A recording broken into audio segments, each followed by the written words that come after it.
आज हम lipid profile के 5 मोस्ट इंपॉर्टेंट कंपोनेंट्स को डिस्कस करेंगे। इन कंपोनेंट से हमें क्या-क्या चीजें पता लगती हैं, वो सारी चीजें हम इस लेक्चर्स में देखेंगे। तो सबसे पहले वो कौन से 5 कंपोनेंट हैं? पहला है टोटल कोलेस्ट्रॉल, सेकंड है ट्राइग्लिसराइड जिसको टीजी कहते हैं हम, थर्ड है एचडीएल, फोर्थ है एलडीएल एंड फिफ्थ है वीएलडीएल। तो ये 5 मोस्ट इंपॉर्टेंट कंपोनेंट्स होते हैं लिपिड प्रोफाइल के अंदर। अब जो कोलेस्ट्रॉल होता है, टोटल कोलेस्ट्रॉल, वो 200 मिलीग्राम पर डेसिलीटर से कम हो तो ये नॉर्मल कंसीडर किया जाता है, जबकि 200 टू 239 मिलीग्राम पर डेसिलीटर हो तो ये बॉर्डर लाइन आता है, और 240 से ज्यादा या 240 के इक्वल हो जाए तो ये हाई कंसीडर किया जाता है कोलेस्ट्रॉल। आखिर जो पहला कंपोनेंट कोलेस्ट्रॉल है, ये किस चीज को इंडिकेट करता है? अब जो टोटल कोलेस्ट्रॉल है, जब ब्लड के अंदर कोलेस्ट्रॉल ज्यादा हो जाए, आपकी बॉडी में कोलेस्ट्रॉल ज्यादा हो रहा है, तो इससे कुछ रिस्क फैक्टर बढ़ जाते हैं। अब वो कौन कौन से हैं? जैसे कि हार्ट अटैक होने के चांसेस, जैसे कि स्ट्रोक होने के चांसेस, और पेरिफेरल वैस्कुलर डिजीजेस। ये कुछ ऐसी कार्डियोवैस्कुलर डिजीजेस होती हैं। क्यों होती है ये? कोलेस्ट्रॉल के ज्यादा होने से। कोलेस्ट्रॉल के ज्यादा होने से ये कार्डियोवैस्कुलर डिजीजेस का रिस्क बढ़ जाता है। क्यों?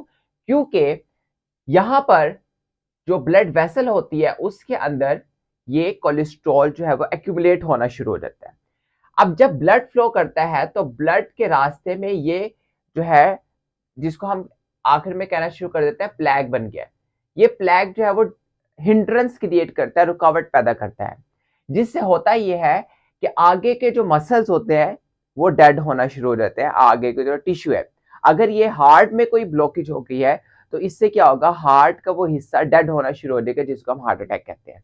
तो कोलेस्ट्रॉल के ज्यादा होने से हार्ट अटैक के चांसेस, स्ट्रोक के चांसेस और पेरिफेरल वैस्कुलर डिजीजेस जो है, वेसल्स की बीमारियां जो है वो, उनके चांसेस बढ़ जाते हैं टोटल कोलेस्ट्रॉल के बढ़ने से। तो टोटल कोलेस्ट्रॉल से हम इस चीजों को पहले से ही प्रिडिक्ट कर सकते हैं कि इसको ये हो सकता है।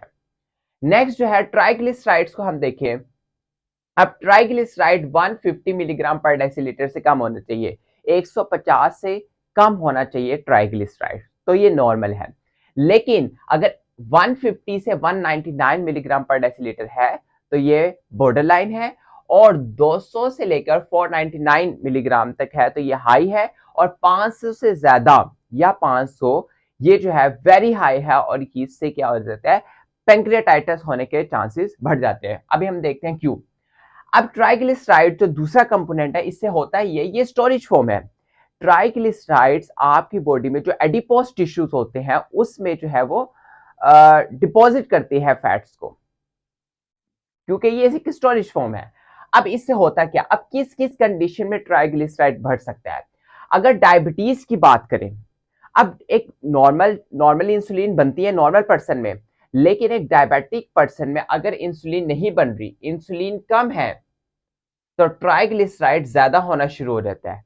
इंसुलिन और ट्राइग्लिसराइड का इनवर्स रिलेशन है। डायबिटिक पर्सन में इंसुलिन कम हो रही है तो उससे ट्राइग्लिसराइड बढ़ना शुरू हो जाता है। तो ये एक इंपॉर्टेंट फैक्टर है कि डायबिटिक में अगर पेशेंट का लिपिड प्रोफाइल करवा रहे हैं और उसमें ट्राइग्लिसराइड ज्यादा जा रहा है, तो आपको ये पता होना चाहिए कि डायबिटिक पेशेंट में ट्राइग्लिसराइड बढ़ सकता है। दूसरा जो केस है, वो पर्सन जो अल्कोहल शराब यूज करता है, उस केस में भी क्या हो सकता है कि अल्कोहल के यूज से भी ट्राइग्लिसराइड बढ़ना शुरू हो जाता है। तो ये एक अदर इंपॉर्टेंट फैक्टर है। जब पेशेंट की हिस्ट्री लें और वो पेशेंट अल्कोहलिक हो तो उससे, और उसका लिपिड प्रोफाइल कराया और उसमें ट्राइग्लिसराइड ज्यादा जा रहा है, तो आप इसको कंसीडर कर सकते हैं। और ज्यादातर बातें हिस्ट्री से ही पता लग जाती है। डायग्नोसिस करने में history most important play role करती है। अब थर्ड इज द ओबेसिटी, मोटापा। अब होता यह है कि एडिपोज टिश्यू से फैटी एसिड निकल के ब्लड में आते हैं। अब फैटी एसिड लिवर के पास जाता है और लिवर जो है वो ट्राइग्लिसराइड को बढ़ाना शुरू कर देता है, बनाना शुरू करता है बेसिकली। अब जितना ज्यादा एडिपोज टिश्यूज, क्योंकि मोटापा है, चर्बी है, तो उससे फैटी एसिड जो है लिवर के पास जाएगा और लिवर उसको ट्राइग्लिसराइड में कन्वर्ट कर देगा, तो जो ओबेसिटी होती है, ओबेस जो मोटापा होता है, उससे क्या हो जाता है, ट्राइग्लिसराइड बढ़ना शुरू हो जाता है। तो ये एक अदर इंपॉर्टेंट फैक्टर है ट्राइग्लिसराइड के बढ़ने से। तो 3 मोस्ट इंपॉर्टेंट फैक्टर्स आपने याद रखने हैं जो कि ट्राइग्लिसराइड बढ़ता है। एक है डायबिटीज में, एक है अल्कोहलिक पर्सन, और दूसरा है ओबेसिटी, मोटापा। अब ट्राइग्लिसराइड के बढ़ने से आखिर होगा क्या? ये तो हमने वजह पढ़ ली कि क्यों ट्राइग्लिसराइड ज्यादा होता है। ट्राइग्लिसराइड के ज्यादा होने से एक्यूट पैंक्रियाटाइटिस हो सकता है, जो कि एक इमरजेंसी सिचुएशन है। अब इसमें होता क्या है, अगर ट्राइग्लिसराइड बढ़ता है, उससे फ्री फैटी एसिड्स बनना शुरू होते हैं जो कि टॉक्सिक होते हैं, और ये फ्री फैटी एसिड जो है वो आपके पैंक्रियाज को, लबलबे को डैमेज करना शुरू हो जाते हैं। जब ये पैंक्रियाज डैमेज होता है तो इस कंडीशन को हम कहते हैं एक्यूट पैंक्रियाटाइटिस। और इसके लिए डिफरेंट और टेस्ट भी करवा सकते हैं पैंक्रियाटाइटिस को चेक करने के लिए, अमाइलेज और लाइपेज। तो ट्राइग्लिसराइड जो है सबसे इंपॉर्टेंट जो है वो पैंक्रियाज को अफेक्ट करता है, और इससे एक्यूट पैंक्रियाटाइटिस हो सकता है। तो अभी तक हमने 2 कंपोनेंट को डिस्कस किया, कोलेस्ट्रॉल को जिससे कार्डियोवैस्कुलर डिजीज हो रही थी, और ट्राइग्लिसराइड से जो कि पैंक्रियाज पे अफेक्ट कर रहा था। जो थर्ड कंपोनेंट है एचडीएल, हाई डेंसिटी लाइपोप्रोटीन, ये मेल के अंदर 40 से ज्यादा होना चाहिए, जबकि फीमेल में 50 से ज्यादा होना चाहिए, और अगर 60 से ज्यादा है तो ये बहुत अच्छी बात है। क्यों अच्छी बात है? एचडीएल के बारे में। अब एचडीएल का पहले फंक्शन समझ लेते हैं। ये आपके बॉडी में जो एडिपोज टिश्यूज होते हैं, जहां पर चर्बी जमा होती है, वहां से एचडीएल कोलेस्ट्रॉल को निकालता है और कहां भेज देता है? लीवर के पास। ये लीवर जो है वो कोलेस्ट्रॉल को कम करने में मदद करता है। तो इसका मतलब ये हुआ एचडीएल एक अच्छा कोलेस्ट्रॉल है, लाइपोप्रोटीन है, जो कि कोलेस्ट्रॉल को बॉडी से निकालने में हेल्प करता है। अब हमने देखना है कि किस कंडीशन में एचडीएल कम होता है। एचडीएल कम होगा तो ये एक अच्छी बात नहीं है। एचडीएल का ज्यादा होना अच्छी बात है, तो ये इंपॉर्टेंट बात है क्योंकि ये एक गुड लाइपोप्रोटीन है। अब जो बंदे स्मोकिंग करते हैं, एक स्मोकर है, स्मोकर में क्या हो जाता है? एचडीएल मेटाबॉलिज्म डिस्टर्ब हो जाता है। जब एचडीएल मेटाबॉलिज्म डिस्टर्ब होता है तो उनका एचडीएल लेवल जो है वो लो जाना शुरू हो जाता है स्मोकिंग की वजह से। दूसरा जो कंपोनेंट है ओबेसिटी, ओबेसिटी में हमने ऑलरेडी पढ़ा कि जो ओबेस होते हैं उनका ट्राइग्लिसराइड ज्यादा हो जाता है।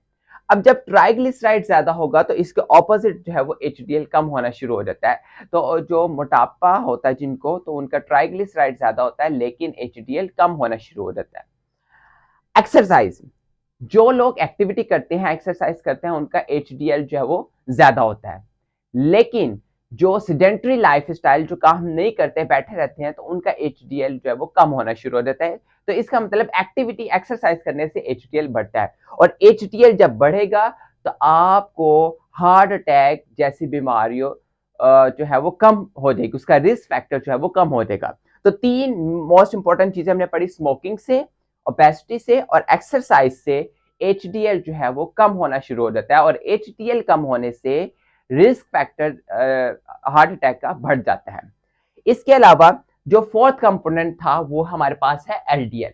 अब जो एलडीएल है वो 100 से कम होना चाहिए। अगर 100 से 129 है तो ये सब ऑप्टिमल है, और 130 से 159 है तो ये बॉर्डर लाइन है, और 160 से 189 है तो ये हाई जो है वो एलडीएल है। एलडीएल भी एक बैड कोलेस्ट्रॉल होता है। क्यों? क्योंकि ये करता ये है, लीवर से कोलेस्ट्रॉल को निकालता है और कहां लेके जाता है? बॉडी के अंदर डिपॉजिट करवाता है। ये बिल्कुल ऑपोजिट काम करता है एचडीएल से। अब ये एलडीएल में होता क्या है? जब एलडीएल ज्यादा होगा तो क्या होगा कि आपके जो ब्लड वेसल्स है उसमें ये डिपॉजिट होना शुरू हो जाएगा। जब ब्लड वेसल्स में डिपॉजिट होगा तो इससे एक प्लैग बन जाता है। अब प्लैग बनेगा तो इस बीमारी को हम कहते हैं एथेरोस्क्लेरोसिस। अब ये प्लैग बनने से ब्लड फ्लो में हिंड्रेंस क्रिएट होगी, और जब ये हिंड्रेंस क्रिएट होगी तो आगे के टिश्यू जो है वो डैमेज होना शुरू हो जाएंगे। जैसे हार्ट अटैक में, अगर हार्ट, जैसे कोरोनरी आर्टरी होती है जो कि हार्ट की होती है, उसमें ब्लॉकेज हो जाए तो आगे ब्लड नहीं फ्लो हो पाएगा प्रॉपरली, और उसमें थ्रोम्बस क्लॉट भी बनना शुरू हो जाएगा, जिससे क्या होगा? आपका हार्ट का कोई हिस्सा डेड होना शुरू हो जाएगा, जिसको हम कहेंगे हार्ट अटैक हो रहा है। तो एलडीएल से हार्ट अटैक के चांसेस जो है वो ज्यादा हो जाते हैं। अब जैसे कि कोरोनरी आर्टरी डिजीज है, ये एमआई जो है वो एलडीएल से ज्यादा हो रहा है। एक जो इंपॉर्टेंट आपने सिनेरियो याद रखना है डायबिटिक पेशेंट में। अब डायबिटिक पेशेंट में होता क्या है, डायबिटिक पेशेंट में अगर नॉर्मल एलडीएल भी है तो वो भी एक डेंजरस बात हो सकती है। क्यों? क्योंकि डायबिटिक पेशेंट में एलडीएल का साइज स्मॉल होता है, डेंस होता है और ये इजीली ऑक्सीडाइज हो जाता है। एलडीएल उसी वक्त ब्लड वेसल्स में डिपॉजिट होता है जब ये इजीली ऑक्सीडाइज हो जाए। तो डायबिटिक पेशेंट में एलडीएल इजीली ऑक्सीडाइज हो जाता है जिससे प्लेक बनने के चांसेस बढ़ जाते हैं और अल्टीमेटली हार्ट अटैक के चांसेस ज्यादा हो जाते हैं। तो डायबिटिक पेशेंट में जो है वो एलडीएल नॉर्मल भी है तो और बाकी जो है वो कंपोनेंट ट्राइग्लिसराइड ज्यादा है तो ये एक सोचने की बात है, क्योंकि एलडीएल जो है बहुत सेंसिटिव होता है डायबिटिक पेशेंट में। फिफ्थ कंपोनेंट जो है वो वीएलडीएल है जिसकी नॉर्मल रेंज है 5 से 40। अब जो वीएलडीएल होता है ये क्या करता है, ये वीएलडीएल जो है ट्राइग्लिसराइड को बेसिकली ट्रांसपोर्ट करवा रहा होता है। ये लेके जाता है लीवर से, फिर उसके बाद टिश्यू में डिपॉजिट होता है और वहां जैसे ट्राइग्लिसराइड देता है वीएलडीएल कन्वर्ट हो जाता है एलडीएल में। तो ये कन्वर्जन होती है, वीएलडीएल बनता है, कन्वर्ट हो जाता है एलडीएल के अंदर। अब डिफरेंट हम 5 सिनेरियो केसेस डिस्कस करने जा रहे हैं जो कि लिपिड प्रोफाइल के कंपोनेंट से लिंक करता है। अगर एलडीएल ज्यादा है और टोटल कोलेस्ट्रॉल भी ज्यादा है, टोटल कोलेस्ट्रॉल और एलडीएल ज्यादा है, दोनों ही ज्यादा है और जो कि दोनों हार्ट से लिंक करते हैं, तो कार्डियोवैस्कुलर डिजीजेस बढ़ना शुरू हो जाएंगे, हार्ट अटैक स्ट्रोक के चांसेस बढ़ना शुरू हो जाएंगे, या familiar hypercholesterolemia, high level of the cholesterol in the blood, in condition में ये ज्यादा हो सकता है जो कि जेनेटिक हो सकती है। तो इन कंडीशन में टोटल कोलेस्ट्रॉल और एलडीएल ज्यादा हो सकता है। सेकंड जो सिनेरियो है, ट्राइग्लिसराइड ज्यादा हो रहा है। ट्राइग्लिसराइड का वर्ड सुनते ही the first thing that comes in your mind is the pancreas. So triglycerides is just related to the pancreatitis most importantly. इसी तरह लेकिन नॉर्मल कोलेस्ट्रॉल है, ये इंपॉर्टेंट बात है, नॉर्मल कोलेस्ट्रॉल है लेकिन ट्राइग्लिसराइड ज्यादा है, तो ये डायबिटिक पेशेंट हो सकते हैं। अभी हमने पढ़ा क्योंकि डायबिटिक पेशेंट में होता है क्या, इंसुलिन के कम होने से ट्राइग्लिसराइड ज्यादा होता है। ओके, अल्कोहलिक हो सकती है या पैंक्रियाटाइटिस हो सकता है। अब पैंक्रियाटाइटिस के रिस्क बढ़ जाता है ट्राइग्लिसराइड में। तो ये 3 बातें जो है आपने याद रखनी है अगर आप लिपिड प्रोफाइल की रिपोर्ट को देख रहे हैं। इसके एचडीएल कम है लेकिन वो ओबेज है, मोटापा है। अब एचडीएल कम, अभी पढ़ा मोटापे से एचडीएल कम होता है। अब इसमें क्या होगा, मेटाबॉलिक सिंड्रोम हो सकती है और इंसुलिन रेजिस्टेंट हो सकती है, इंसुलिन अपना फंक्शन परफॉर्म नहीं कर रही, तो ये प्रोफाइल भी हो सकती है। तो हिस्ट्री के साथ जो है वो इसको कोरिलेट किया जाएगा क्लिनिकली। कोलेस्ट्रॉल ज्यादा है लेकिन प्रोटीन यूरिया प्रोटीन आ रही है, ये इंपॉर्टेंट बात है। किडनी खराब है, जब आपका गुर्दों में मसला है और उससे यूरिन में प्रोटीन आ रही है तो प्रोटीन कम होना शुरू हो जाती है बॉडी में। इस डेफिशिएंसी को पूरा करने के लिए लीवर प्रोटीन बनाना शुरू कर देता है। अब जब प्रोटीन बनेगी तो इसके साथ साथ लीवर कोलेस्ट्रॉल की सिंथेसिस को भी ज्यादा कर देता है जिससे कोलेस्ट्रॉल ज्यादा होना शुरू हो जाता है। और ये कंडीशन हम देखते हैं नेफ्रोटिक सिंड्रोम के अंदर। नेफ्रोटिक सिंड्रोम में अगर हम यूरिन रूटीन एग्जामिनेशन कराए उसमें प्रोटीन आ रही है और साथ साथ उसका कोलेस्ट्रॉल बढ़ रहा है, तो ये आपने बात याद रखनी है कि ये हो रहा है लीवर की वजह से। और लास्ट जो केस है, कोलेस्ट्रॉल ज्यादा है और हाइपोथायरॉयडिज्म है, थायराइड हार्मोन कम बन रहे हैं T3 T4। अब इसमें क्या हो सकता है, जब थायराइड हार्मोन T3 T4 कम होता है तो एलडीएल रिसेप्टर एक्टिविटी भी कम हो जाती है। जब इससे कम होने से जो आपका कोलेस्ट्रॉल है वो ज्यादा होना शुरू हो जाता है। तो कोलेस्ट्रॉल ज्यादा कब हो सकता है, हाइपोथायरॉयडिज्म में भी जो है वो कोलेस्ट्रॉल ज्यादा हो सकता है, जस्ट लाइक नेफ्रोटिक सिंड्रोम। तो ये डिफरेंट सिनेरियो हमने डिस्कस किया related to the parameters of the lipid profile. अगर आपको फिर भी कोई कंफ्यूजन है तो आप मेरे से कमेंट सेक्शन में पूछ सकते हैं। Thank you so much.